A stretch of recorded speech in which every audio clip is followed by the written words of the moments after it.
Okay ठीक है सब കാണിച്ച് ഒരു 5 seconds വെയിറ്റ് ചെയ്യാം എനിക്ക് കാണിച്ചു ഓക്കെ ക്യാമറ പൊസിഷൻ മാറിയോ നോക്കണോ ഇല്ല ഇവിടെ ആദ്യം നോക്കിയിട്ടുണ്ട് അത് കറക്റ്റ് ആണ്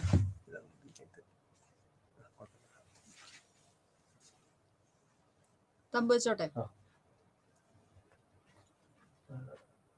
50K തന്നെ സ്റ്റോക്ക് ചെയ്തോട്ടെ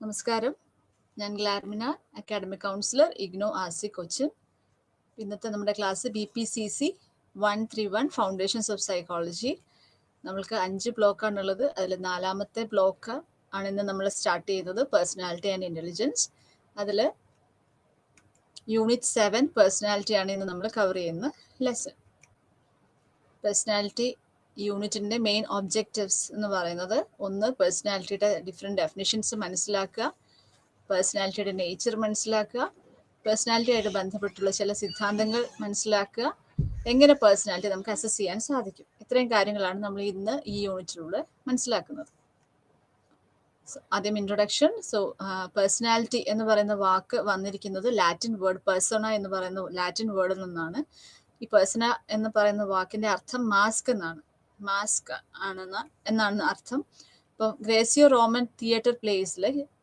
ആക്ടേഴ്സ് അവര് മാസ്ക് ഉപയോഗിക്കാറുണ്ട് അപ്പം ഓരോ ക്യാരക്ടർ മാറുന്നതിനനുസരിച്ച് അവരുടെ മാസ്ക് മാറ്റിക്കൊണ്ടിരിക്കും അപ്പം ആ ഒരു വാക്കിൽ നിന്നാണ് പേഴ്സണാലിറ്റി എന്ന് പറയുന്ന വാക്ക് വന്നത് ഇപ്പൊ നമുക്കറിയാം നമ്മുടെ ബിഹേവിയർ അല്ലെങ്കിൽ നമ്മുടെ പെരുമാറ്റം എപ്പോഴും ഒരേപോലെ ആയിരിക്കത്തില്ല അതുപോലെ നമുക്ക് എപ്പോഴും പ്രെഡിക്റ്റ് ചെയ്യാനും സാധിക്കാറില്ല പക്ഷെ എങ്കിൽ പോലും ഒരു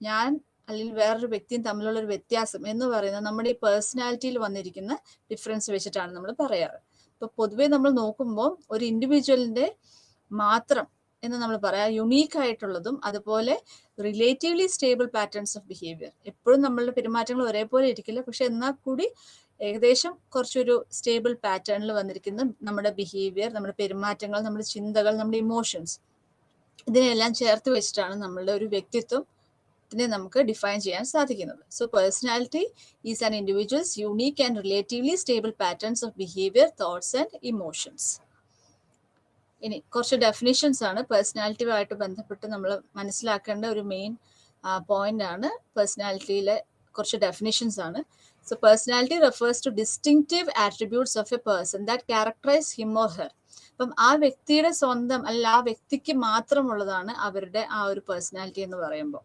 അപ്പം ഒരു വ്യക്തിയെ പോലെ വേറൊരു വ്യക്തി ഉണ്ടാവുന്നില്ല അല്ലെങ്കിൽ ഒരു വ്യക്തിയിൽ നിന്നും വ്യത്യസ്തപ്പെട്ടിട്ടാണ് വേറൊരു വ്യക്തി ഇരിക്കുന്നത് അപ്പം ആ രീതിയിലാണ് നമ്മൾ മനസ്സിലാക്കുന്നത് അപ്പൊ പേഴ്സണാലിറ്റി എന്ന് പറയുന്നത് ഇൻഡിവിജ്വൽ ഡിഫറൻസസ് ഒരു വ്യക്തി വേറൊരു വ്യക്തിയിൽ നിന്ന് വ്യത്യസ്തപ്പെട്ടിരിക്കുന്നു ഏതൊക്കെ കാര്യത്തിൽ നമ്മുടെ ചിന്തകളിൽ നമ്മളുടെ ഫീലിങ്സ് വികാരത്തിൽ അതുപോലെ നമ്മളുടെ പെരുമാറ്റത്തിൽ ഇങ്ങനെ ഒരു ഡിഫറൻസ് നമ്മളിൽ ഉണ്ടാവുന്നത് it's based on this personality ഇപ്പൊ പേഴ്സണാലിറ്റി എന്ന് പറയുമ്പോൾ ഇതിനകത്ത് 2 ഡയമെൻഷൻസ് ആണ് നമ്മൾ ശ്രദ്ധിക്കുന്നത് ഒന്ന് യുണീക്നെസ് അതായത് എന്നെ പോലെ വേറൊരു വ്യക്തി ഇല്ല ഓക്കെ ദെൻ ഇൻഡിവിജ്വാലിറ്റി അപ്പം എനിക്ക് ഉള്ള ഒരു രീതി വേറൊരു വ്യക്തിക്കില്ല എന്നുള്ളതാണ് നമ്മൾ അതിനകത്ത് വരുന്നത് പിന്നെ അടുത്തത് ഡിസ്റ്റിങ്റ്റീവ്നെസ് അപ്പൊ ഡിസ്റ്റിങ്റ്റീവ്നെസ് എന്ന് പറയുന്നതും ഈ പറഞ്ഞ പോലെ എൻ്റെ പോലെ എനിക്ക് ഉള്ള ഒരു രീതി വേറൊരു വ്യക്തിക്ക് വരുന്നില്ല എനിക്കുള്ളത് കുറച്ച് സ്റ്റേബിൾ ആയിട്ട് ഇരിക്കുന്ന ക്യാരക്ടറിസ്റ്റിക്സ് അതാണ് നമ്മൾ പേഴ്സണാലിറ്റിയിൽ പറയുമ്പോൾ 2 കാര്യങ്ങൾ നമ്മൾ ശ്രദ്ധിക്കേണ്ടത് ഒന്ന് ഇൻഡിവിജ്വാലിറ്റി ദെൻ ഡിസ്റ്റിങ്റ്റീവ്നെസ് പിന്നെ വരുന്നത്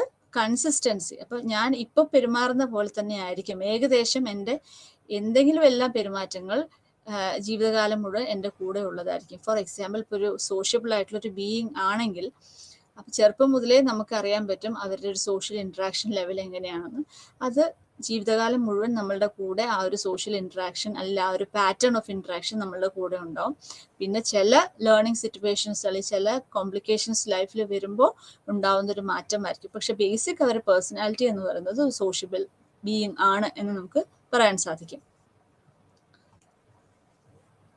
ഇത് പേഴ്സണാലിറ്റിയുമായിട്ട് ബന്ധപ്പെട്ടുള്ള ചില ഡെഫിനിഷൻസ് ആണ് ഇതിൽ ഏതെങ്കിലും ഒരു ഡെഫിനിഷൻ നമുക്ക് കൃത്യമായിട്ട് പഠിച്ചിരിക്കണം ഏറ്റവും പ്രോമിനന്റ് ആയിട്ട് നമ്മൾ പറയാറുള്ളത് ഗോർഡൻ ഓൾപോർട്ടിന്റെ ഡെഫിനിഷൻ ആണ് so personality is A dynamic organisation within the individual of those psychophysical systems that determine his or her unique adjustment with the environment ഇതാണ് ഏറ്റവും എപ്പോഴും നമ്മൾ യൂസ് ചെയ്യുന്നതും ഏറ്റവും ഒരു വേറിട്ട് നിൽക്കുന്നതുമായ ഒരു ഡെഫിനേഷനാണിത്. സോ പേഴ്സണാലിറ്റി എന്ന് പറയുമ്പോൾ ഒരു യുണീക്ക് പാറ്റേൺ ഓഫ് ട്രേറ്റ്സ് നമുക്ക് കാണാൻ സാധിക്കും. അപ്പോൾ ഒരു പ്രത്യേക സ്വഭാവം, ആ പ്രത്യേക സ്വഭാവങ്ങളുടെ ഒരു കൂട്ടായ്മയാണ് നമ്മളൊരു പേഴ്സണാലിറ്റി എന്ന് പറയുമ്പോൾ. അത് relatively enduring characteristics in behaviour and thought which differentiate one individual from another. നമ്മുടെ ഈ ക്ലാസ് കേൾക്കുന്ന ഒരു വ്യക്തി വേറൊരു വ്യക്തിയിൽ നിന്ന് വ്യത്യസ്തമാവുന്നത് അവരുടെ പെരുമാറ്റത്തിലും അതുപോലെ അവരുടെ ചിന്തകളിലും വരുന്ന വ്യത്യാസങ്ങളിൽ നിന്നാണ്. അപ്പൊ ആ ഒരു പാറ്റേൺ ഓഫ് ട്രേറ്റ്സ് അല്ലെ ആ ഒരു പാറ്റേൺ ഓഫ് സ്വഭാവം എന്ന് പറയുന്നത് വേറൊരു വ്യക്തിക്ക് ഉണ്ടാവുന്നില്ല.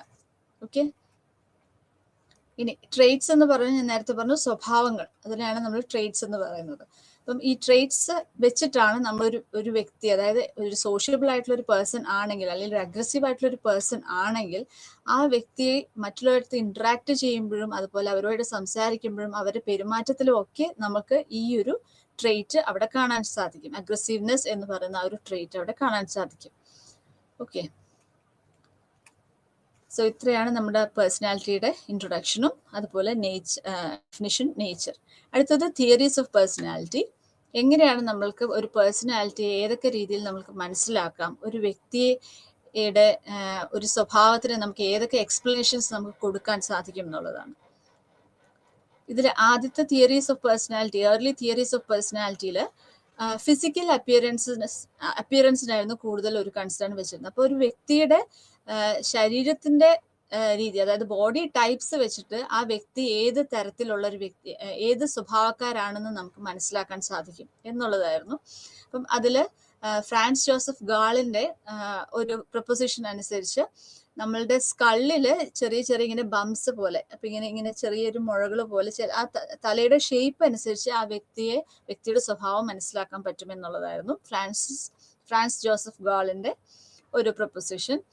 ദെൻ അതിനുശേഷം വില്യം ഹെർബർട്ട് ഷെൽഡന്റെ പ്രൊപ്പോസിഷൻ അനുസരിച്ച് നമുക്ക് പേഴ്സണാലിറ്റി മനസ്സിലാക്കാൻ പറ്റുന്നത് അവരുടെ ബോഡി ടൈപ്പ് വെച്ചിട്ടാണ് എന്നായിരുന്നു. അപ്പൊ അതിൽ എക്ടോമോർഫ്, എൻഡോമോർഫ്, മീസോമോർഫ്. എക്ടോമോർഫ് എന്ന് പറയുമ്പോൾ വളരെ ലീൻ അതുപോലെ തിൻ ആയിട്ടുള്ള ആളുകൾ, അപ്പം അവരുടെ ഒരു സ്വഭാവം പോലെ ആയിരിക്കില്ല എൻഡോമോർഫ് എന്ന് പറയുന്ന കാറ്റഗറിയിലുള്ള ആളുകൾ. അപ്പൊ എൻഡോമോർഫ് എന്ന് പറയുമ്പോൾ high body fat and rounded physique ഉള്ള ആളുകളായിരിക്കും. അതുപോലെ മീസോമോർഫ് എന്ന് പറയുമ്പോൾ വെൽ ബിൽറ്റ് ആൻഡ് മസ്കുലർ ആയിട്ടുള്ള ആളുകൾ.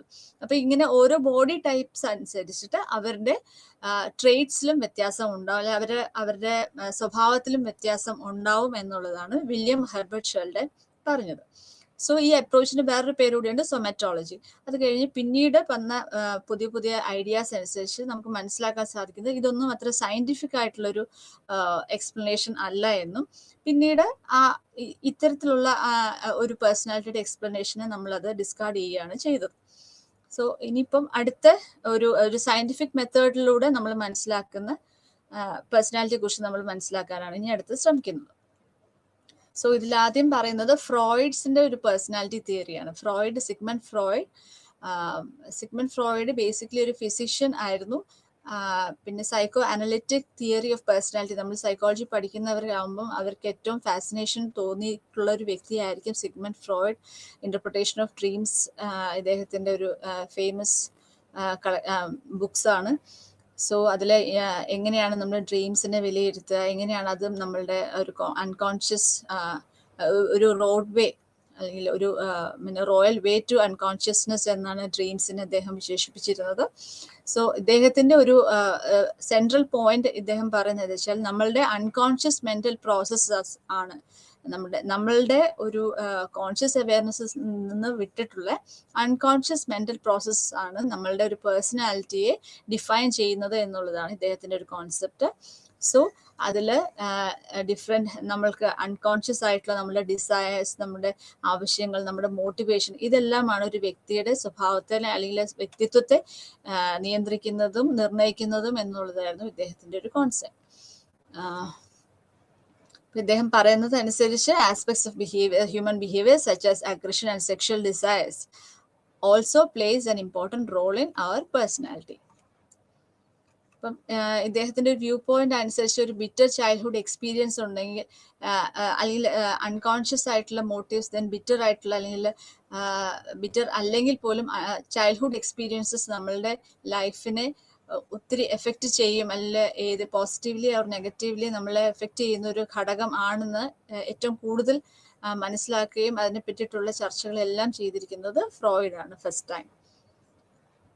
So in order to explain how our psyche works, Freud proposed 3 കാര്യങ്ങളാണ് ഇദ്ദേഹം മെയിൻ ആയിട്ട് പറഞ്ഞത്. ഒന്ന് topographical model of the psyche എന്ന് പറയുന്നത് മൈൻഡ് എന്നാണ് അർത്ഥം. Then a structural model of our personality, then psycho sexual stages of development. നിങ്ങളുടെ ടെക്സ്റ്റിൽ psycho social stages of development എന്നാണ്, പക്ഷെ അതല്ല, psycho sexual stages of development എന്നാണ്, തിരുത്തണം. ദെൻ അടുത്തത് ആദ്യം നമ്മൾ പഠിക്കുന്നത് ടോപ്പോഗ്രാഫിക്കൽ മോഡൽ ഓഫ് സൈക്കിയാണ്. സോ ഇദ്ദേഹത്തിന്റെ ഒരു വ്യൂ പോയിന്റ് അനുസരിച്ച് നമ്മളുടെ മൈൻഡ് അല്ലെങ്കിൽ നമ്മുടെ മനസ്സിനെ നമുക്ക് 3 ലെവലിലാക്കി തിരിക്കാം. അതിനകത്ത് കോൺഷ്യസ്, പ്രീ കോൺഷ്യസ്, അൺകോൺഷ്യസ്, ഇങ്ങനെ 3 ലെവൽസ് ആണ് പറയുന്നത്.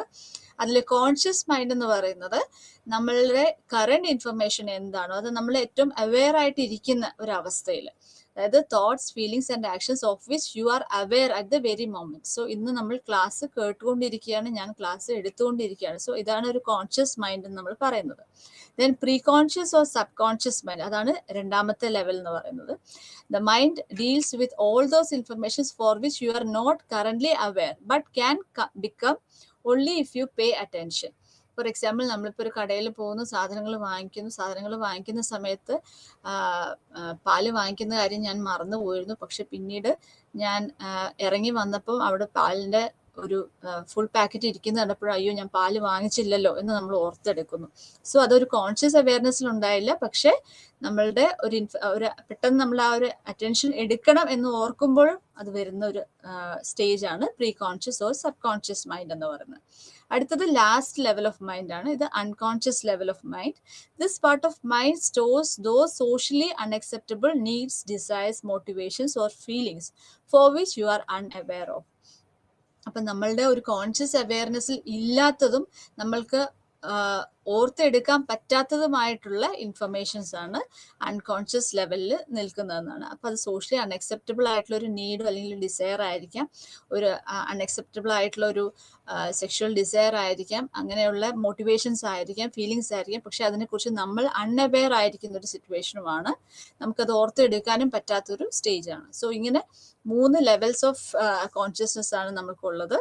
So first conscious mind, then pre-conscious or subconscious stage, then last level of mind unconscious. അപ്പൊ ഇങ്ങനെ മൈൻഡിന് 3 ലെവൽസ് ഉണ്ടെന്നാണ് അദ്ദേഹം പറഞ്ഞത്.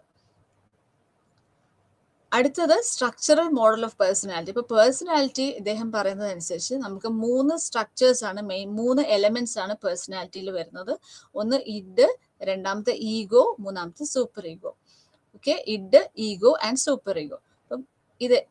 ഇത് നമ്മൾ ആദ്യം മനസ്സിലാക്കേണ്ട ഒരു കാര്യം, ഇത് പഠിക്കുമ്പോൾ നമ്മൾ മനസ്സിലാക്കേണ്ട ഇഡ്, ഈഗോ, സൂപ്പർ ഈഗോ എന്ന് പറയുന്നത് ഒരു ഫിസിക്കൽ അല്ലെങ്കിൽ ഫിസിയോളജിക്കൽ ബേസിസ് ഉള്ള ഒരു എലമെന്റ് അല്ല, മറിച്ച് ഇത് കോൺസെപ്റ്റ്സ് ആണ്. നമുക്ക് ഇഡിനെയോ ഈഗോനെയോ അല്ലെങ്കിൽ സൂപ്പർ ഈഗോനെയോ നമുക്ക് ബ്രെയിനിലോ അങ്ങനെ എവിടെയെങ്കിലും നമുക്കൊന്ന് ലൊക്കേറ്റ് ചെയ്യാൻ പറ്റുന്ന കാര്യങ്ങളല്ല, പക്ഷെ ഇത് ഒരു കൺസെപ്റ്റ്സ് ആണ്. സോ ആദ്യത്തെ കോൺസെപ്റ്റ് എന്ന് പറയുന്നത് ഇഡ് ആണ്. സോ ഇഡ് എന്ന് പറയുമ്പോൾ അൺകോൺഷ്യസ്ലി പേഴ്സണാലിറ്റിയുടെ ഒരു അൺകോൺഷ്യസ് ലെവലിൽ ഓപ്പറേറ്റ് ചെയ്യുന്ന ഒരു കാര്യമാണ് id. So it deals with basic instincts, biological needs and aggressive impulses. ഇത് ഹ്യൂമൻ പേഴ്സണാലിറ്റിയുടെ ഒരു പ്രിമിറ്റീവ് പാർട്ട് എന്ന് നമുക്ക് പറയാം ഇഡിനെ. അപ്പോൾ ഇത് ബർത്ത് മുതലേ നമ്മളുടെ കൂടെ ഉള്ള ഒരു ഫാക്ടറാണ് അല്ലെങ്കിൽ പേഴ്സണാലിറ്റിയിൽ വരുന്നതാണ് ഇഡ് എന്ന് പറയുന്നത്. അപ്പൊ ഇഡും ഈഗോയും സൂപ്പർ ഈഗോയും ഈ 3 എലമെന്റ്സ്, പേഴ്സണാലിറ്റി 3 എലമെന്റ്സ് എപ്പോഴും നമ്മളിൽ വർക്ക് ചെയ്യുന്നുണ്ടെന്നുള്ളത് നമ്മൾ മനസ്സിലാക്കാം. സോ ഇതിനകത്ത് ഇഡ് എന്ന് പറയുന്നത് എപ്പോഴും പ്ലഷർ പ്രിൻസിപ്പിൾ. അപ്പൊ ഞാൻ എന്ത് ചെയ്യുന്നതിലും എന്തെങ്കിലും ഒരു പ്ലഷർ കിട്ടുന്നുണ്ടോ, അല്ലെങ്കിൽ എനിക്കൊരു സന്തോഷം കിട്ടുന്നുണ്ടോ, അല്ലെങ്കിൽ എനിക്ക് വേദന കുറഞ്ഞു കിട്ടുന്നുണ്ടോ, ഈ 2 കാര്യങ്ങളുണ്ടെങ്കിൽ അത് ഒരു സമയവും നോക്കാതെ കാലവും നോക്കാതെ ഞാൻ അത് ഗ്രാറ്റിഫൈ ചെയ്യാൻ ശ്രമിക്കും. അതാണ് ഇഡിന്റെ ഒരു ഉദ്ദേശം എന്ന് പറയുന്നത്. So the aim of the id is to gratify one's need immediately without considering the moral values of the society and the individual. Okay, so അപ്പം ഞാൻ ഫോർ എക്സാമ്പിൾ നമ്മൾ പറയുകയാണ്, ഞാൻ ജോലിക്ക് പോകുന്ന വ്യക്തി ജോലിക്ക് പോകുന്ന സമയത്ത് ഒരു അഡിക്റ്റ് ആയ ഒരു വ്യക്തിയാണ്, ഒരു ആൽക്കഹോൾ അഡിക്റ്റ് ആണെന്ന് വെച്ചാൽ ഞാൻ ജോലിക്ക് പോകണം എന്ന് എനിക്കറിയാം, പക്ഷെ ഞാൻ പോകുന്ന വഴി ഒരു ബിവറേജോ അല്ലെങ്കിൽ ബാറോ കാണുമ്പോൾ ഞാൻ അങ്ങോട്ടേക്ക് പോകാനായിട്ട് എൻ്റെ ഒരു ചിന്ത വരുന്നത് it's because of id impulse. അപ്പം ഇഡ് പറയുന്നു എനിക്ക് നീ എവിടെ പോയാൽ നിനക്ക് പ്ലഷർ കിട്ടും എന്ന് ഇഡ് പറയുന്നു. ആ ഇഡിന്റെ ആ ഒരു നീഡ് സാറ്റിസ്ഫൈ ചെയ്യാനായിട്ട് ഞാൻ ശ്രമിക്കുകയാണ്.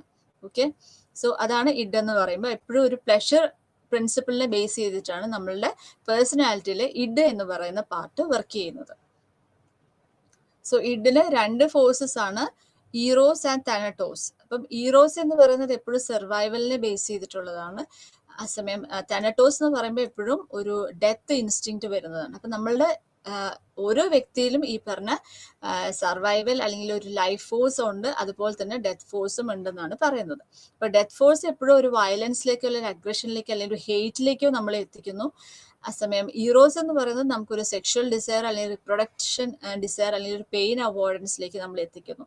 സോ എന്താണെങ്കിലും ഇഡ് ഓപ്പറേറ്റ് ചെയ്യുന്ന 2 രീതിയാണ്, ഒന്ന് ഈറോസും ഒന്ന് താനറ്റോസും. അടുത്തത് ഈഗോ ആണ്. ഈഗോ എന്ന് പറയുന്നത്, ഈഗോ എപ്പോഴും വർക്ക് ചെയ്യുന്നത് ഒരു റിയാലിറ്റി പ്രിൻസിപ്പിളിലാണ്. അപ്പം എനിക്ക് മദ്യപിക്കണമെന്ന് തോന്നുന്നു, അല്ലെങ്കിൽ ബാറിലേക്കോ ബിവറേജിലേക്കോ എത്തണമെന്ന് എനിക്ക് തോന്നുന്ന സമയത്ത്, ഇല്ല നിനക്ക് ജോലിക്ക് പോകേണ്ടതല്ലേ, നീ ജോലിക്ക് പോകാൻ വേണ്ടിയിട്ടല്ലേ രാവിലെ ഇറങ്ങിയത് എന്ന് നമ്മളെ കൊണ്ട് ചിന്തിപ്പിക്കുന്നത് നമ്മളുടെ ഈഗോയാണ്. So ego works on reality principles, delaying its gratification until an appropriate and more realistic situation is not found.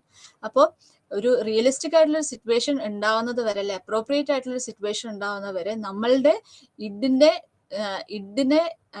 ഇഡിന്റെ ഗ്രാറ്റിഫിക്കേഷനെ delay ചെയ്തുകൊണ്ട് റിയാലിറ്റി പ്രിൻസിപ്പിളിൽ വർക്ക് ചെയ്യുകയാണ് ഈഗോ ചെയ്യുന്നത്. ഫോർ എക്സാമ്പിൾ നമ്മൾ ഇതിനകത്ത് പറയുന്നുണ്ട്, ഒരു 10 വയസ്സുള്ള ഒരു കുട്ടി ഒരു ഐസ്ക്രീം, റെഫ്രിജറേറ്ററിൽ ഇരിക്കുന്ന ഐസ്ക്രീം എടുത്ത് കഴിക്കണമെന്ന് ചിന്തിക്കുന്നു.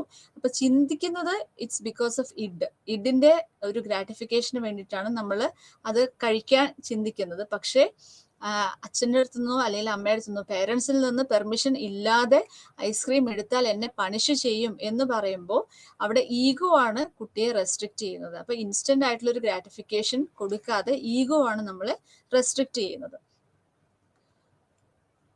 സോ ഈഗോ ആണ് ഒരു ഡിസിഷൻ മേക്കിംഗ് കമ്പോണന്റ് എന്ന് പറയുന്നത് നമ്മുടെ ഈഗോ ആണ്. If ego would not be able to resolve the conflicts between the impulsive demands of the id and realistic demands of this world, then it would lead to the development of anxiety. അപ്പം ഇഡിന് അവിടെ power കൂടുകയും ഈഗോയുടെ power കുറയുകയും ചെയ്യുമ്പോൾ നമ്മൾക്ക് ഇഡിന്റെ ആ ഒരു ഗ്രാറ്റിഫിക്കേഷന് വേണ്ടിയിട്ട്, immediate ആയിട്ടുള്ള ഗ്രാറ്റിഫിക്കേഷന് വേണ്ടിയിട്ട് നമ്മൾ ശ്രമിക്കുന്ന ഒരു അവസ്ഥ ഉണ്ടാവും. അത് പിന്നീട് ഈഗോ ഒരു റിയലിസ്റ്റിക് വേൾഡിൽ നിന്നുകൊണ്ട് അതിനെ ചിന്തിക്കുമ്പോൾ അത് നമുക്ക് പിന്നീട് ആങ്സൈറ്റി അല്ലെങ്കിൽ സ്ട്രെസ്സും ഉണ്ടാക്കുന്ന സിറ്റുവേഷൻസ് വരും. അടുത്തത് സൂപ്പർ ഈഗോ ആണ്. സൂപ്പർ ഈഗോ എന്ന് പറയുന്നത് ഒരു മോറൽ മാസ്റ്റർ അല്ലെങ്കിൽ moral guru of our personality നമുക്ക് സൂപ്പർ ഈഗോയെ പറയാം. അപ്പം ഇവിടെ 10 വയസ്സുള്ള കുട്ടി പെർമിഷൻ ചോദിച്ചു, പെർമിഷൻ ചോദിക്കണമെന്ന് അറിയാം. ആ പെർമിഷൻ ചോദിക്കണം എന്ന് പറയുന്ന ആ ഒരു ചിന്ത വരുന്നത് സൂപ്പർ ഈഗോയിൽ നിന്നുകൂടിയാണ്. അപ്പം ഒരു മോറലി കറക്റ്റ് ആയിട്ടുള്ള ഒരു ബിഹേവിയർ എന്ന് പറയുന്നത് പെർമിഷൻ ചോദിക്കുന്നത് ആണ് എന്നുള്ളൊരു മനസ്സിലാക്കൽ വരുന്നത് സൂപ്പർ ഈഗോയുടെ ഒരു ഇൻഫ്ലുവൻസ് കൂടിയാണ്. അപ്പോൾ ജോലിക്ക് പോകുന്ന സമയത്ത് നീ ജോലിക്ക് പോയി പൈസ കിട്ടിയാൽ അല്ലെങ്കിൽ ശമ്പളം കിട്ടിയാലാണ് നിന്റെ കുടുംബം നന്നായിട്ട് പോകത്തുള്ളൂ എന്ന് പറയുന്ന ആ ഒരു ലെവലിലേക്ക് ഒരു മോറൽ പ്രിൻസിപ്പിൾ അല്ലെങ്കിൽ മോറൽ എത്തിക്സ് എന്താണെന്ന് നമ്മളെ പറയുക, നമ്മൾ ചിന്തിപ്പിക്കുന്നത് സൂപ്പർ ഈഗോ എന്ന് പറയുന്ന കോൺസെപ്റ്റ് ആണ്. ഓക്കെ, അപ്പം ഇഡ്, ഈഗോ, സൂപ്പർ ഈഗോ. അപ്പൊ ഇഡ് എന്ന് പറയുന്നത് പ്ലഷർ പ്രിൻസിപ്പിളിനെ ബേസ് ചെയ്തിട്ടാണ്, ഈഗോ എന്ന് പറയുന്നത് റിയാലിറ്റി പ്രിൻസിപ്പിളിനെ ബേസ് ചെയ്തിട്ടാണ്, സൂപ്പർ ഈഗോ എന്ന് പറയുന്നത് മൊറാലിറ്റി പ്രിൻസിപ്പിളിനെ ബേസ് ചെയ്തിട്ടാണ്. സോ അപ്പം ഈഗോ ആണ് നമ്മളുടെ ഇഡിന്റെയും സൂപ്പർ ഈഗോന്റെയും ഡിമാൻഡ്സിന്റെ ഇടയിൽ നിന്നുകൊണ്ട് ഒരു ഡിസിഷൻ എടുക്കുന്നത് എപ്പോഴും ഈഗോയാണ്.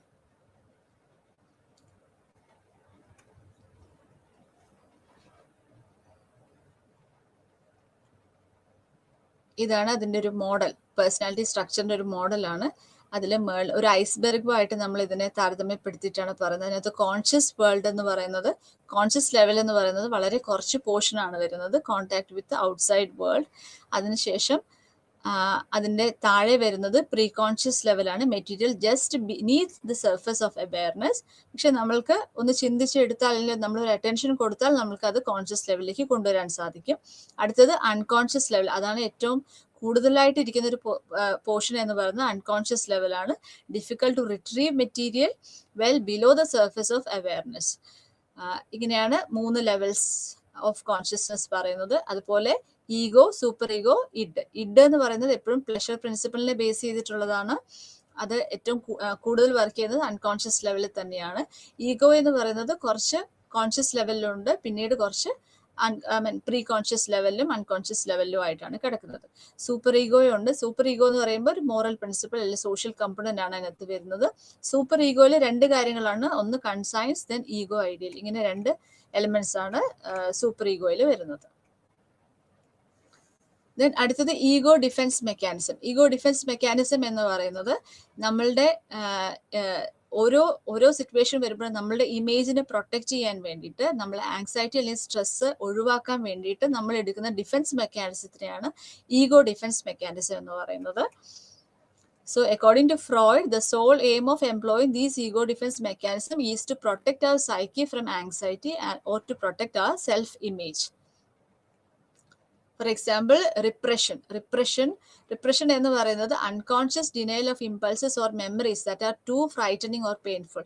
നമുക്ക് ഒരുപാട് സ്ട്രെസ്ഫുൾ ആയിട്ടുള്ള അല്ലെങ്കിൽ ഡിസ്ട്രെസ്സിങ് ആയിട്ടുള്ള മെമ്മറീസ് അല്ലെങ്കിൽ അത്തരത്തിലുള്ള ഓർമ്മകളെ നമ്മൾ തള്ളിവിടുക, അതായത് അൺകോൺഷ്യസ് ലെവലിലേക്ക് നമ്മൾ തള്ളിവിടുന്ന ഒരു പ്രോസസ്സിനെയാണ് റിപ്രഷൻ എന്ന് പറയുന്നത്. ഫോർ എക്സാമ്പിൾ, ഇപ്പോൾ ഒത്തിരി ചെറുപ്പത്തിൽ ഒത്തിരി ബാറ്റേർഡ് ആയിട്ടുള്ള ഒരു കുട്ടി എന്ന് പറയുമ്പം ഒരുപാട് അടി കിട്ടിയിട്ടുള്ള അല്ലെങ്കിൽ ഒരുപാട് പണിഷ്മെന്റ് ഒക്കെ കിട്ടിയിട്ടുള്ള കുട്ടി എന്ന് പറയുമ്പോൾ അവര് ഒരു 7 വയസ്സിന് താഴേക്കുള്ള ഓർമ്മകൾ അവർക്ക് ഉണ്ടാവില്ല. സോ ഈ ഒരു പ്രോസസ്സ് എന്ന് പറയുന്നത് അവരുടെ ഒരു ആങ്സൈറ്റി ലെവൽ കുറച്ച് അവരുടെ ലൈഫ് മുമ്പോട്ട് കൊണ്ടുപോകാൻ വേണ്ടിയിട്ടാണ് അത്തരത്തിലുള്ള ഡിഫെൻസ് മെക്കാനിസം അവരെടുക്കുന്നത്. സോ ദാറ്റ് ഈസ് റിപ്രഷൻ എന്നാണ് പറയാം. അടുത്തത് റാഷണലൈസേഷൻ എന്ന് പറയുമ്പോൾ സോഷ്യലി ഡിസൈറബിൾ മാനറിലേക്ക് നമ്മളുടെ ബിഹേവിയറിനെ ഇന്റർപ്രറ്റ് ചെയ്യുന്ന ഒരു ഡിഫെൻസ് മെക്കാനിസമാണ് റാഷണലൈസേഷൻ. റിയാക്ഷൻ ഫോർമേഷൻ, അൺഅക്സെപ്റ്റബിൾ ആയിട്ടുള്ള ഫീലിങ്സ് അല്ലെങ്കിൽ ഇമ്പൾസസ് വരുമ്പോൾ അതിന് ജസ്റ്റ് ഓപ്പോസിറ്റ് കാണിക്കുന്ന ഒരു ബിഹേവിയർ ആണ് റിയാക്ഷൻ ഫോർമേഷൻ. ഫോർ എക്സാമ്പിൾ, നമ്മൾക്ക് നമ്മളുടെ ബോസിനെ ഇഷ്ടപ്പെടുന്നില്ല, പക്ഷെ ബോസ് വരുമ്പോൾ നമ്മൾ സംസാരിക്കുന്നു, ചിരിച്ച് വർത്തമാനം പറയുന്നു, വളരെ വാം ആയിട്ടുള്ള നമ്മളൊരു ബിഹേവിയർ നമ്മൾ കാണിക്കുന്നു. So that is reaction formation. അടുത്തത് പ്രൊജക്ഷൻ. അപ്പം എൻ്റെ അൺഡിസൈറബിൾ ആയിട്ടുള്ള നമ്മളുടെ എന്തെങ്കിലും ക്വാളിറ്റീസ് കാണുമ്പം അത് മറ്റുള്ളവർക്കാണ് ആ ക്വാളിറ്റീസ് ഉള്ളത് എന്ന് പറഞ്ഞ് പ്രൊജക്റ്റ് ചെയ്ത് വരുന്ന ഒരു മെക്കാനിസമാണ് പ്രൊജക്ഷൻ എന്ന് പറയുന്നത്. അടുത്ത ഇന്റലക്ച്വലൈസേഷൻ എന്ന് പറയുമ്പോൾ ഏതെങ്കിലും ഒരു കഥയോ അല്ലെങ്കിൽ നമ്മൾ ചെറുപ്പത്തിലുള്ള ഒരു ബിറ്റർ എക്സ്പീരിയൻസ് പറയുമ്പം അതിന് നമ്മൾ അതിന് ഇന്റലക്ച്വൽ ടേംസ് വെച്ചിട്ട് പറയുകയും നമ്മുടെ ഫീലിങ്സ് അല്ലെങ്കിൽ അഫക്ട്സ് അല്ലെങ്കിൽ ഇമോഷൻസ് ഇതിനെ നമ്മൾ മാറ്റി നിർത്തിക്കൊണ്ട് നമ്മൾ സംസാരിക്കുന്നതിനാണ് ഇന്റലക്ച്വലൈസേഷൻ എന്ന് പറയുന്നത്. അടുത്തത് ഡിനയൽ എന്ന് പറയുന്നത് denying that an unpleasant reality exist. അപ്പം നമ്മളൊരു മദ്യപാന രോഗി ആണോ എന്ന് ചോദിക്കുമ്പോൾ ഇല്ല, ഞാൻ അങ്ങനെ മദ്യപിക്കാറില്ല എന്ന് പറയുന്നത്, അങ്ങനെ നമ്മൾ പറഞ്ഞ് നമ്മളുടെ ആങ്സൈറ്റി അല്ലെങ്കിൽ നമ്മുടെ സ്ട്രെസ് കുറയ്ക്കുകയും നമ്മളുടെ സെൽഫ് ഇമേജിനെ നമ്മൾ പ്രൊട്ടക്ട് ചെയ്യുന്ന മെക്കാനിസമാണ് ഡിനയൽ എന്ന് പറയുന്നത്. അടുത്ത displacement, transference of wishes or desires from their original object or person to another object or person. നമ്മൾ പഴഞ്ചൊല്ലായിട്ട് പറയാറുണ്ട്, അങ്ങാടിയിൽ തോറ്റാൽ അമ്മയോടെന്ന് പറയാറുണ്ട്. സോ ആ ഒരു പ്രോസസ്സാണ് ഡിസ്പ്ലേസ്മെന്റ് എന്ന് പറയുന്നത്. അപ്പൊ നമ്മളുടെ ബോസിനോട് നമുക്കൊരു ഇഷ്ടക്കുറവോ അല്ലെങ്കിൽ നമുക്കൊരു ബുദ്ധിമുട്ടോ ഉണ്ടെങ്കിൽ ആ ഒരു ഇഷ്ടക്കുറവ് അവരോട് കാണിക്കാതെ കുറച്ചും കൂടി സേഫർ ആയിട്ടുള്ള ഒരു പേഴ്സണിലേക്കോ ഒബ്ജക്റ്റിലേക്കോ നമ്മളത് മാറ്റി ചെയ്യുന്നില്ല, അല്ലെങ്കിൽ ആ ദേഷ്യം പ്രകടിപ്പിച്ച് നമ്മളൊരു ആങ്സൈറ്റി അല്ലെങ്കിൽ സ്ട്രെസ് ലെവൽ കുറയ്ക്കുന്ന ഒരു പ്രോസസ്സിനെയാണ് ഡിസ്പ്ലേസ്മെന്റ് എന്ന് പറയുന്നത്. സോ ഇതൊക്കെയാണ് മെയിൻ ആയിട്ടുള്ള ഈഗോ ഡിഫെൻസ് മെക്കാനിസംസ്. അടുത്തത് സൈക്കോസെക്ഷൽ സ്റ്റേജസ് ഓഫ് ഡെവലപ്മെന്റ് ആണ്. അപ്പൊ ഫ്രോയിഡ് പറയുന്ന അനുസരിച്ച് നമുക്ക് ഓരോ വ്യക്തിക്കും ഒരു 5 stage model of development of personality ഉണ്ടെന്നാണ് പറയുന്നത്. അപ്പം ഈ ഓരോ സ്റ്റേജിലും നമുക്ക് ഓരോ പ്ലഷർ പോയിന്റ്സ് ഉണ്ട്, അല്ലെങ്കിൽ നമുക്ക് ഓരോ വ്യക്തിയും നമ്മൾ അല്ലെങ്കിൽ ആ ഒരു കുട്ടി റിസോൾവ് ചെയ്യുന്ന ചില കോൺഫ്ലിക്ട്സ് ഉണ്ട്. ആ കോൺഫ്ലിക്ട്സ് റിസോൾവ് ചെയ്യുമ്പോഴാണ് നമ്മൾ അടുത്ത ലെവലിലേക്ക് ഹെൽത്തി ആയിട്ട് നമ്മൾ ചെല്ലുന്നുള്ളൂ. ആ കോൺഫ്ലിക്ട് റിസോൾവ് ചെയ്തില്ലെങ്കിൽ നമുക്ക് അവിടെ ഒരു ഫിക്സേഷൻ സംഭവിക്കും എന്നുള്ളതാണ് ഇദ്ദേഹത്തിന്റെ ഒരു വ്യൂ പോയിന്റ്. സോ അതിനകത്ത് ആദ്യത്തെ സ്റ്റേജ് പറയുന്നത് ഓറൽ സ്റ്റേജ് ആണ്. ബർത്ത് മുതൽ 18 മാസം വരെയാണ്. സോ 1.5 വയസ്സ് വരെയാണ്. ഒരു കുട്ടി ജനിച്ചാൽ 1.5 വയസ്സ് വരെയുള്ള ഒരു ക്രിട്ടിക്കൽ പീരീഡിനെയാണ് നമ്മൾ ഓറൽ സ്റ്റേജ് എന്ന് അദ്ദേഹം പറയുന്നത്. സോ ആ ഓറൽ സ്റ്റേജിൽ അവർക്ക് ആ കുട്ടിക്ക് ഏറ്റവും കൂടുതൽ ഒരു പ്ലഷർ കിട്ടുന്ന ഒരു സോഴ്സ് എന്ന് പറയുന്നത് മൗത്ത് ആണ്. സോ അപ്പൊ children completely depend on their care givers, especially mother. So അപ്പം അവിടെ കുട്ടിക്ക് ഒരു പ്ലഷർ കിട്ടുന്നത് സക്ക് ചെയ്യുന്നതിലൂടെ, അതുപോലെ സ്വാളോയിങ്, ഈ 2 രീതിയിലാണ് അവർക്ക് ആ ഒരു പ്ലഷർ കിട്ടുന്നത്. അവിടെ ഓവർ ഗ്രാറ്റിഫൈ ചെയ്യാൻ, അപ്പൊ ആ ഒരു നീഡ് ഓവറായിട്ട് ഗ്രാറ്റിഫൈ ചെയ്താലും അണ്ടറായിട്ട് അതായത് കുറവായിട്ട് ഗ്രാറ്റിഫൈ ചെയ്തിട്ടുണ്ടെങ്കിലും അത് പിന്നീട് ഒരു ഫിക്സേഷൻ ലെവലിലേക്ക് എത്തും എന്നാണ് പറയുന്നത്. സോ ഇപ്പം നിർബന്ധമായിട്ട് നമ്മൾ പാല് കുടിക്കുന്നത് അല്ലെങ്കിൽ ഫീഡിങ് അങ്ങനെയുള്ളതൊക്കെ നിർബന്ധമായിട്ട് നമ്മൾ നിർത്തി വെക്കുക അല്ലെങ്കിൽ നമുക്ക് കൊടുക്കാതിരിക്കുക അങ്ങനെയൊക്കെ സംഭവിച്ചു കഴിഞ്ഞാൽ അതൊരു അണ്ടർ ഗ്രാറ്റിഫിക്കേഷൻ ലെവലിലേക്ക് പോകും. അത്തരത്തിലുള്ള കുട്ടികൾ പിന്നീട് വരുമ്പോൾ ഒരു ഓവർ ഈറ്റിംഗ് ബിഹേവിയറിലേക്കോ അല്ലെങ്കിൽ ഡ്രിങ്കിങ്, സ്മോക്കിംഗ് അങ്ങനെയുള്ള ലെവലിലേക്ക് കുട്ടികൾ പോകാനായിട്ട് സാധ്യതയുണ്ട്. അതുപോലെ ലേറ്റർ സ്റ്റേജിലേക്ക് വരുമ്പോൾ children experience pleasure from chewing and biting.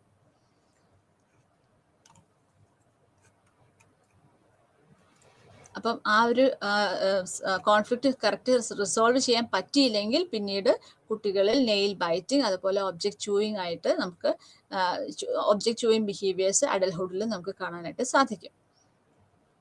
അടുത്ത സ്റ്റേജ് എന്ന് പറയുന്നത് എയ്നൽ സ്റ്റേജ് ആണ്. 18 മാസം മുതൽ 3 വയസ്സ് വരെയുള്ള ഒരു സമയമാണ് സ്റ്റേജ് 2 എയ്നൽ സ്റ്റേജ് എന്ന് പറയുന്നത്. ഈ സമയത്ത് കുട്ടിയുടെ ഒരു പ്ലഷർ പോയിന്റ് അല്ലെങ്കിൽ പ്ലഷർ ഏരിയ എന്ന് പറയുന്നത് ബോവൽ ആൻഡ് ബ്ലാഡർ മൂവ്മെന്റിലൂടെ കിട്ടുന്നതാണ്. സോ ആ ഒരു എയ്നൽ റീജിയനിൽ വരുന്ന പ്ലഷറാണ് ആ കുട്ടി ആ സമയത്ത് എക്സ്പീരിയൻസ് ചെയ്യുന്നതായിട്ട് പറയുന്നത്. അപ്പോൾ ടോയ്ലറ്റ് ട്രെയിനിങ് ഒക്കെ വളരെ ഹാർഷായിട്ടും അതുപോലെ വളരെ ലീനിയൻ്റ് ആയിട്ടും നമ്മൾ ചെയ്യുകയാണെങ്കിൽ കുട്ടികൾക്ക് ആ സമയത്ത് നമ്മൾ കൊടുക്കുകയാണെങ്കിൽ അത്തരത്തിലുള്ള ഒരു ട്രെയിനിങ് ആണ് കൊടുക്കുന്നതെങ്കിൽ പിന്നീട് ഫിക്സേഷൻ വരാനുള്ള സാധ്യതയുണ്ട്. സോ അപ്പോൾ ഒരു വളരെ ലീനിയൻ്റ് ആയിട്ടുള്ള ഒരു ടോയ്ലറ്റ് ട്രെയിനിങ് കിട്ടുന്ന ഒരു കുട്ടി എന്ന് പറയുമ്പം അവര് പൊതുവെ സെൽഫ് കൺട്രോൾ വളരെ കുറവും വളരെ മെസ്സി ആയിട്ടുള്ളൊരു കുട്ടിയും പക്ഷേ ജനറസ് ആയിട്ടുള്ളൊരു കുട്ടി ആവാനായിട്ട് സാധ്യതയാണ് കൂടുതൽ. അതുപോലെ കൂടുതൽ ഹാർഷ് ആയിട്ടുള്ള ഒരു ടോയ്ലറ്റ് ട്രെയിനിങ് കൊടുക്കുന്ന അല്ലെങ്കിൽ കിട്ടുന്ന കുട്ടിയാവുമ്പം അവർ കൂടുതൽ ടൈഡി ഓർഡർലി ആയിരിക്കാം, പക്ഷെ ഒരു മീൻ ലെവലിലായിരിക്കും നമ്മൾ അവരെ കാണാനായിട്ട് സാധിക്കുക. അപ്പൊ എയ്നൽ റിറ്റൻറ്റീവ് എന്നാണ് അദ്ദേഹം ഇത്തരത്തിലുള്ള ആളുകളിൽ പറയുന്ന പേര്. അടുത്തത് ഫാലിക് സ്റ്റേജ് ആണ്. 3 മുതൽ 5 വയസ്സ് വരെ കുട്ടികളിലാണ് ഈ ഒരു സ്റ്റേജ് നമുക്ക് കാണാൻ സാധിക്കുക. അപ്പൊ ഈ ഒരു സ്റ്റേജ് എന്ന് പറയുന്നത് ജെനിറ്റൽ റീജിയൻസ് ആണ് അവരൊരു പ്ലഷർ റീജിയൻ ആയിട്ട് അവർ പറയുന്നത്. സോ ഫാലിക് എന്ന് പറയുന്ന ഒരു വാക്ക് വന്നിരിക്കുന്നത്, അതിന്റെ അർത്ഥം എന്ന് പറയുന്നത് പെനിസ് എന്നാണ്. ഗ്രീക്ക് വേർഡ് ഫാലോസിൽ നിന്നാണ് ആ ഒരു വാക്ക് വന്നിരിക്കുന്നത്. അപ്പൊ കുട്ടികള് ജെനിറ്റൽ റീജിയനിൽ ടച്ച് ചെയ്യും, നോയിങ്ലി ഓർ അൺനോയിങ്ലി അതുപോലെ ടച്ച് ചെയ്യുമ്പോഴാണ് കുട്ടികൾക്ക് ആ ഒരു പ്ലഷർ കിട്ടുന്നതായിട്ട് പറയുന്നത്. ഈ ഒരു പീരീഡിലാണ് ഇപ്പോൾ ഒരു മെയിൽ ചിൽഡ്രൻ കൂടുതലും എക്സ്പീരിയൻസ് ചെയ്യുക, ഒരു ഈഡിപ്പസ് കോംപ്ലക്സ് അവർ എക്സ്പീരിയൻസ് ചെയ്യാനുള്ളൊരു സാധ്യതയുണ്ട്. അതായത് sexual feeling towards there mother ആണ് അവിടെ വരുന്നത്.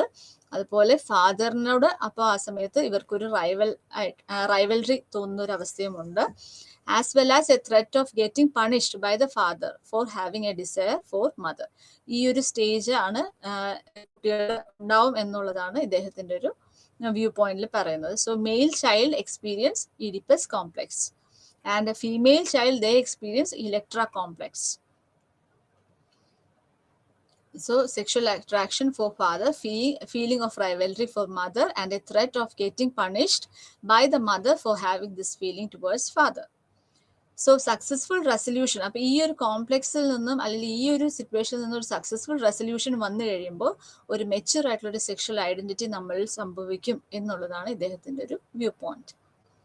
അടുത്തത് ലേറ്റൻസി സ്റ്റേജ് ആണ്. 6 to 12 ഇയേഴ്സ്, 6 മുതൽ 12 വയസ്സ് വരെയുള്ള പ്രായമാണ്. അപ്പൊ ഈ സമയത്ത് ഇത്തരത്തിലുള്ള ഒരു എനർജിയിലല്ല അവർ ഫോക്കസ് ചെയ്യുന്നത്, മറിച്ച് അവരുടെ ഒരു ചാനലൈസേഷൻ വരുന്നത് education, sports and social activities. ഈ ഒരു പീരീഡിലാണ് കുട്ടികളിൽ ഏറ്റവും കൂടുതൽ സ്കിൽസ്, സോഷ്യൽ സ്കിൽസും സ്പോർട്സ് സ്കിൽസ്, എഡ്യൂക്കേഷൻ സ്കിൽസ് ഒക്കെ ഏറ്റവും കൂടുതൽ നമുക്ക് വളർത്തിയെടുക്കാൻ പറ്റുന്ന ഒരു പീരീഡാണ് ലേറ്റൻസി സ്റ്റേജ് എന്ന് പറയുന്നത്. ലാസ്റ്റ് സ്റ്റേജ് ഇദ്ദേഹത്തിന് പറയുന്നത് ജെനിറ്റൽ സ്റ്റേജ് ആണ്. 13 ഇയേഴ്സ് മുതൽ അഡൽഹുഡ് വരെയുള്ള ഒരു പീരീഡ് ആണ് ജെനിറ്റൽ സ്റ്റേജ് എന്ന് പറയുന്നത്.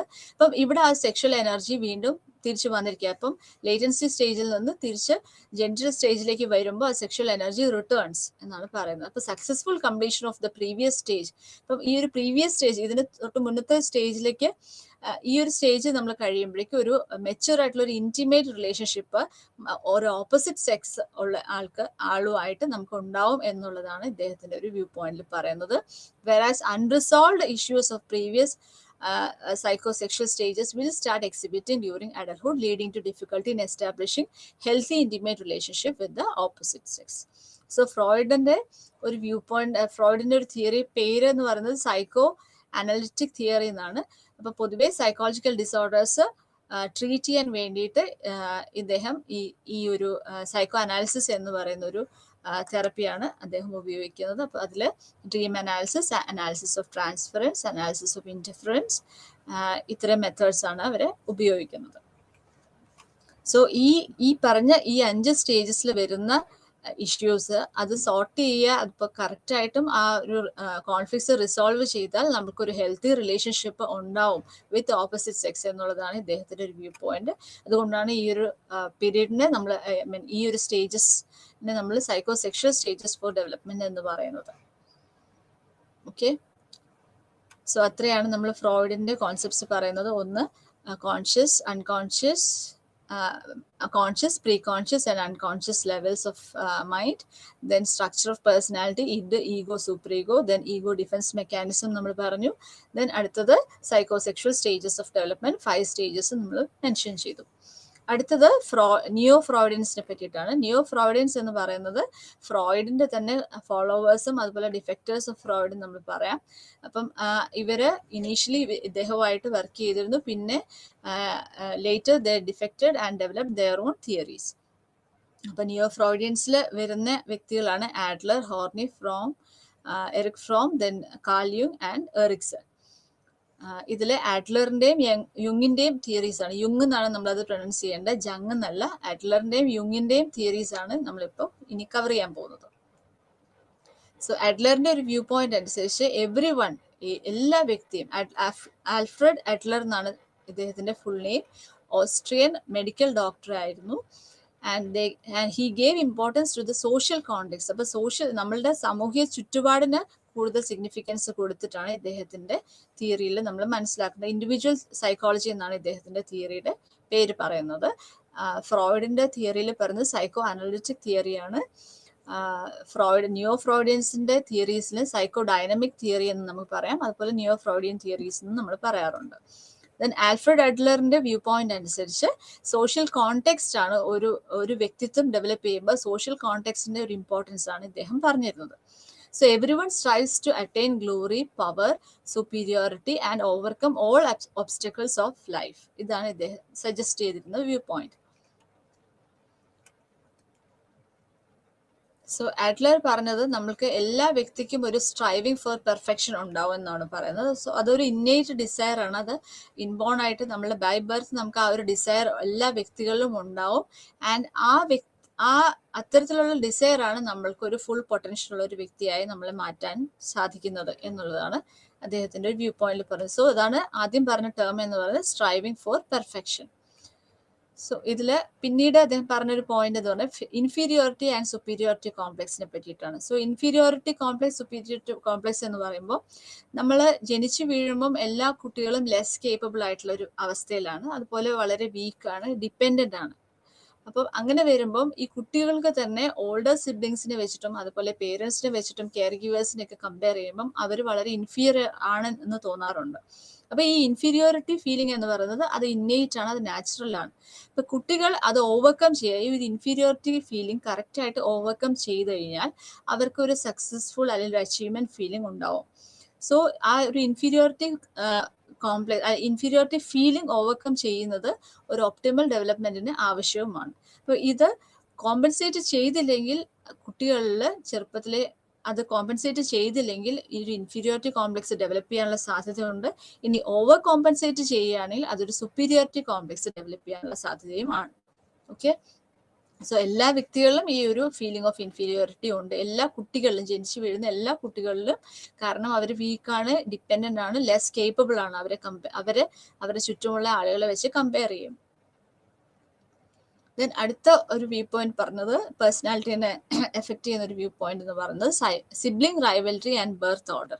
സോ സിബ്ലിംഗ് റൈവൽറി എന്ന് പറയുന്നത് ഉദ്ദേശിക്കുന്നത് ആദ്യം ഒരു കുഞ്ഞ് ജനിക്കുന്നു. അപ്പൊ ആ കുട്ടിക്ക് ആവശ്യം പോലെ സ്നേഹവും പരിചരണവും അതുപോലെ അഫെക്ഷനും എല്ലാം കിട്ടുന്നു. അത് കഴിഞ്ഞിട്ട് പിന്നീട് വേറൊരു ന്യൂ ബോൺ പുതിയൊരു വ്യക്തി പുതിയൊരു അതിഥി നമ്മളുടെ വീട്ടിലേക്ക് വരുമ്പോൾ, അല്ലെങ്കിൽ ഒരു അനിയനോ അനിയത്തിയോ ഉണ്ടാവുമ്പോൾ നമുക്ക് ഈ കുട്ടിക്ക് ഒരു ഡീത്തോൺമെന്റ്, അല്ലെങ്കിൽ എന്നെ വേണ്ട, അല്ലെങ്കിൽ എന്നെ മാറ്റി നിർത്തുന്നു, അല്ലെങ്കിൽ എനിക്ക് അവിടെ ഒരു ലോൺലിനെസ് വരുന്നു, അങ്ങനെ ഉള്ളൊരു ചിന്തകൾ വരുമ്പോൾ അതൊരു സിബ്ലിംഗ് റൈവൽറി ഉണ്ടാക്കുന്ന ഒരു അവസ്ഥ വരുന്നു.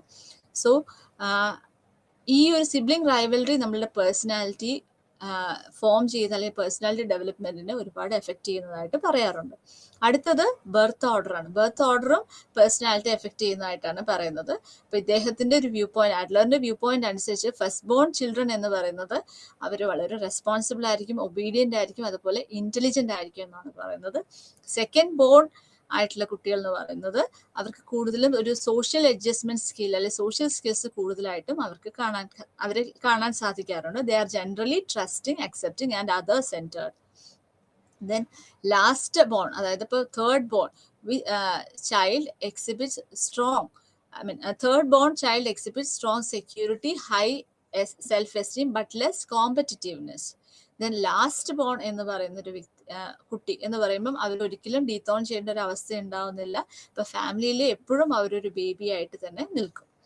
സോ ഈ പറഞ്ഞ factors, sibling rivalry and birth order, then inferiority and superiority complex, then striving for perfection. ഇത്രയും കാര്യങ്ങളാണ് അഡ്ലറിന്റെ തിയറിയിൽ പറഞ്ഞത്. അപ്പം ഇത്രയും ഈ പറഞ്ഞ കോൺസെപ്റ്റ്സ് എല്ലാം നമ്മുടെ പേഴ്സണാലിറ്റി ഡെവലപ്മെന്റിനെ അല്ലെങ്കിൽ ഗ്രോത്തിനെ എഫക്ട് ചെയ്യുന്നുള്ളതാണ് ഇദ്ദേഹത്തിന്റെ ഇൻഡിവിജ്വൽ സൈക്കോളജിയിൽ പറയുന്നത്. അടുത്തത് കാൾ യുങ്ങിന്റെ തിയറിയാണ്. കാൾ ഗസ്റ്റാവ് യുങ് എന്നാണ് ഇദ്ദേഹത്തിന്റെ ഫുൾ നെയിം. സ്വിസ് സൈക്യാട്രിസ്റ്റ് ആണ്. ഇദ്ദേഹത്തിന്റെ തിയറി പറയുന്നത് അനലിറ്റിക്കൽ സൈക്കോളജി എന്നാണ്. സോ ഇദ്ദേഹത്തിന്റെ ഒരു വ്യൂ പോയിന്റിൽ കളക്റ്റീവ് അൺകോൺഷ്യസിനെ പറ്റിയിട്ടാണ് ഇദ്ദേഹം പറയുന്നത്. So according to him, due to evolutionary process and common ancestors, we all carry some common past and collection of this ancestral past is part of our unconscious known as collective unconscious.